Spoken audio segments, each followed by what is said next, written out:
what he did. Massive respect to Matthew Hatton. He's a tough man. I think he's just said that Kell is in a different league to Alvarez, strength, everything. So that's a lovely compliment.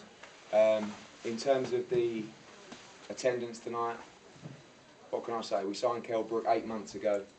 They told me he couldn't sell a ticket. He hadn't boxed in Sheffield since he was 18. I thought, let's go back to basics. Let's build the kid in his hometown. Hillsborough Leisure Centre, 1,300 people, sold out of a month ago. Ponds Forge, 2,000 people, sold out of 2 weeks ago. Sheffield Arena, maybe that's a punt, 10,000 people. Show me another fighter at the moment in this country that's selling 10,000 tickets. It's not happening. This kid is capturing the imagination of the public, and we're looking forward to coming back here for a big fight. We'll have one-on-ones. How do you want to do it? Does anyone want to write questions? Yeah. I've got a big question for Kell and yourself, Eddie. Brickman as Asian Express. I'd like to find out now that basically the pair of you, the Amir Khan situation, you've proven yourself tonight, Kell. Fantastic performance, exhibition, but could you ever make that fight? Could you make that fight? Oh yeah, listen, money talks. We've sold 10,000 tickets for Kell Brook versus Matthew Hatton. I could sell 40,000 tickets for Kell Brook against Amir Khan. It's a pay-per-view fight on Sky. It's probably one of the few fights that's going to bring back pay-per-view from British boxing. Will Amir Khan take it? I couldn't imagine so. Can you work with that? I can work with anybody. I love a pound note, mate. And so does Amir Khan. And I'll even throw in a free lesson in promoting if they want to make it happen. But listen, at the end of the day, what's going to happen now? You're going to see the change in British boxing. Broadcasters are going to demand proper fights. They're not going to allow the general dross that's been put on TV for the last couple of years. So broadcasters will put pressure on people like Amir Khan to make fights that make sense. It has to be a pay-per-view fight. It has to be a big outdoors fight because he's got big revenue coming from HBO in America. So to bring it to 7, 8, 9 o'clock at night, there has to be big money in the UK. And with 40,000 fans and pay-per-view TV, that's a fight that can happen. And let me tell you something now. He would absolutely destroy Amir Khan. Destroy him. Destroy him. Just one question. Destroy him. Destroy? Destroy him. Definitely destroy. Okay. Kell, the Khan question. Do you want Khan? Of course I want Khan, you know. He said, when we sorted this fight out with Matthew, he said, Matthew, he's the better fighter. He said if he had to fight in Britain, he'd fight Matthew because he thought he was a better fighter, and now I've beat Matthew. He's only got won every round. He's got nowhere else to go to see me. I've been banging on about Amir Khan, you know. I'm doing my own thing. If that fight happens, it happens, then I'll smash him. But we don't have to go out chasing that fight. You've seen what we've done tonight. We've got the product. We've got the support. We've got the massive backing of Sky Sports. We've got the backing of the fans. So if the Amir Khan fight doesn't happen, it's not a big issue for us. We'll fight him. We'll fight him next 100%. And we'll make it happen outdoors. We'll 40, 50,000. It's an easy fight to make. It's an easy fight to make money. They both get millions of pounds. Sounds easy. But for us, we can come back here in July and sell out 10,000 again. In a beautiful position. Thank you very much. Shell, can I just ask you, Eddie says it was an easy night. It was for him, perhaps. What was it the same for you? Do you wish you'd have perhaps got him on the 5th and 6th when he was really on the back foot? Yeah, I thought that I'll ring control the way through, you know. There's many more gears. People like you can ask Don when I'm in gym, you know, I can go through gears. Whoever's in front of me, the better the kids are, the better I perform. You know, I just felt in control. I thought that maybe Matthew, halfway through it, he knew that he weren't going to win, so he started to spoil, old man his way through, you know, back ahead, you know, do what he could to get through it, and I think, you know... And the referee let him get away with it as well. I've let through this fight, you know, and I think I'm going to take that on and build on that.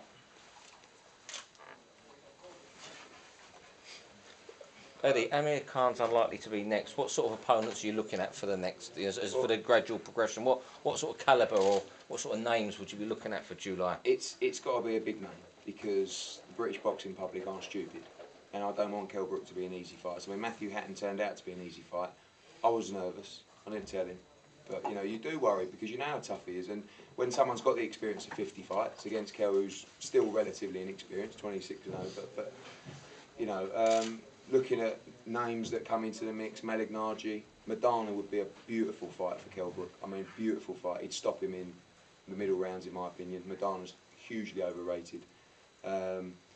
Mosley, Devon Alexander.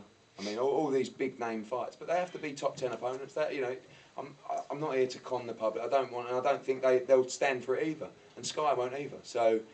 Proper fights, you know, and every fight has been a step, every fight has been a progression. from Love Morandu to Rafael Jakovic, even Matthew Hatton. Because Matthew Hatton brought desire, which perhaps the other opponents hadn't. But he broke his heart in 5 rounds and it was game over. Kell, there's small pockets of crowd disturbance tonight. What do you think about that? There's no place in sport. I ain't heard out about that, but you know, I do my thing. I'll answer that as well. We have huge sporting events in arenas every week, darts, boxing, and when there's doors open at 5:30. Well, I'm not sitting next to him, I've seen enough of him. And everybody's drinking all day, that's going to happen. But I thought the security were fantastic. Any trouble that was there was dealt with immediately. And unfortunately, that's part and parcel of live sport. No one likes to see it, but it does happen. Welcome to Matthew. Well done, by the way. Yeah, well done, Matthew. Dominic, what do you think of Kell's performance tonight? Yeah, I've seen, you know, in a rating out of 10, I'd probably give him a 7 or an 8. You know, they've both gone through a situation where they both had kids. Obviously, Matthew's been through that before, he's been in big fights, and it is down to experience. Kell's experienced it for the first time. But like Kell says, you know, if you notice in them rounds when Matthew started to put him on it, Kell stepped up to play and drilled him back. And then he got to the later rounds, and you know, fair play to Matthew, got through the rounds the best way he could, and he came back every time Kell hit him with something hard and powerful shots. He never, you know, and there were times when he could have gone down. He came straight back at Kell. You know, came back with shots, back Kell back up again, and Kell had to get back on him again. It was back and forward up to probably about round 6 or 7, and then Kell sort of pulling away in the later round. But you know, Matthew's got the experience. He's been in the Alvarez. He's been up to Mexico. He's been in the Lions Den before. It's not going to, this kind of thing's not going to faze him. And boxing is about experience. It's been down that road and experiencing good opponents, and Matthew's done that. So on paper, you know, Kell's boxing decent kids, but you've got to say, experience-wise, probably Matthew's the best kid he's beat. Yeah. And getting through 12 rounds, Matthew's got through 12 rounds. He's still got a career. You know, he didn't jump on the floor, he didn't look for a way out, he didn't hurt his hand, you know, he didn't look at the crowd, I don't want to know. To the last bell he was fighting. So he can come good again. He's, you know, he's the type of fighter in America what they love. You know, they want to see them type of kids. You know, you lose, but you're losing in a good fight. You're not losing in a crap fight against a crap kid. You're losing in a top level fight. So he's got plenty of time to come again, and he proved it tonight. So how much more do you think Kell? Matthew, obviously everybody knows it's an incredibly tenacious and another valiant performance from you tonight. How do you rate this guy after those 12 rounds? Yeah, rate him very highly. I think, Please note the arena floor. I'd say probably the fighter, a best fighter of face really, you know, and include Alvarez in that.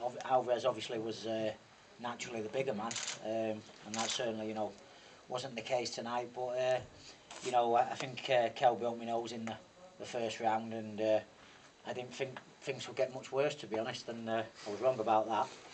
But yeah, no, I'd say, you know, probably the best fighter I've faced, and I think there's a bright future. I think definitely a future world champion, and wish him all the best. Did you find he was quicker than Alvarez then? No, it wasn't the speed that was the problem. You know, he was very hard to hit. He's like all the good fighters. You watch them on tape, and you think you can exploit the weaknesses. And you know, getting in there and doing it is another thing. And I was confident going into the fight, and found him very hard to hit. He's got a fantastic jab. My nose went in the first round, and I think there's a magnet in his glove attached to my nose because he couldn't miss it, to be honest. And that was just keeping me at bay and making me think twice about coming forward. But I lost to the better man tonight, what can I say? What about you going to come back now September and look at British title level? Oh yeah, I mean obviously it's a setback for me. I've been European champion, and it is my ambition to have gone on to become a world champion, but I wouldn't say that's the end. There's still some good fighters and good fights out there for me. You know, last time I looked I was still mandatory for the European title, so there's still some good fights out there for me. You know, Kell has proved himself obviously the number one in the division, and I think I'm clearly, as awful as it sounds, definitely number 2. You know, there's no one else in this country to touch me, I think. So I don't know, maybe European title or something like that, who knows. I think both lads have been absolutely fantastic in the build up to this fight. I mean, you know, I think it was an experience for both of them, the media attention that you've had, and just want to thank you both for that. And Matthew, I know you've lost, but huge profile again tonight, and you'll come back, and you know, we'll certainly look for opportunities for you as well. Well done, thank you. Yeah. All right. Any more for anyone? Okay. Thanks, guys. Thanks for all your support. Much You appreciated. all right, mate? Yeah, Sam, well done, Cal. Cheers, man. Speak to you soon, mate.